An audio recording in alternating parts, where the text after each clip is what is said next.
ہم سب سمجھتے ہیں کہ وہ شخص جو ہمیں نقصان پہنچا رہا ہے، ہمارے ساتھ برا کر رہا ہے، وہ ہمارا سب سے بڑا دشمن ہے، اور ہم ہر وقت اسی کا خیال کر کے سوچتے رہتے ہیں یہی ہمارا دشمن ہے، لیکن ہم اپنے حقیقی دشمن کو تو پہچانتے ہی نہیں۔ اب بار بار ہمیں بتایا گیا ہے شیطان کون ہے۔ بے شک شیطان تمہارا کھلا دشمن ہے۔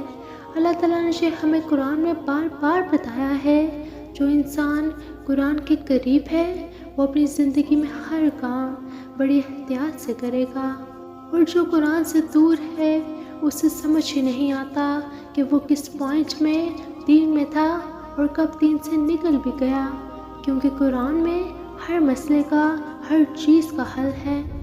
سوچو تو وہ رب کیسا ہوگا جس کے ناموں میں تمہارے ہر سوال کا جواب ہے، کیونکہ شیطان کی پیروی تو کوئی بھی نہیں کرنا چاہے گا، لیکن خطوات شیطان یعنی شیطان کے جو نقش قدم ہے جو ہمیں نظر بھی نہیں آتے، اور ان چیزوں میں، ان گناہوں میں اتنا زیادہ چلے جانا کہ پتہ بھی نہیں چلتا کہیں غلط تو نہیں ہے۔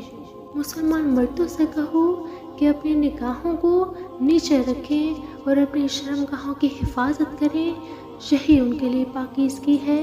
لوگ جو کچھ بھی کریں اللہ تعالیٰ سب سے باخبر ہے، اور مسلمان عورتوں سے بھی کہو کہ وہ اپنی نگاہیں نیچے رکھیں اور اپنی عصمت میں فرق نہ آنے دیں اور اپنی زینت کو ظاہر نہ کریں۔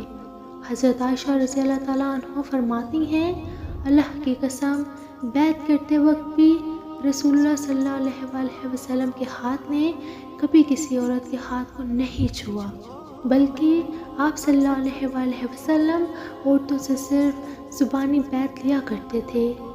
بات صرف محرم اور نامحرم کی نہیں ہے، بات تو آپ کی اپنے اللہ سے محبت کی ہے۔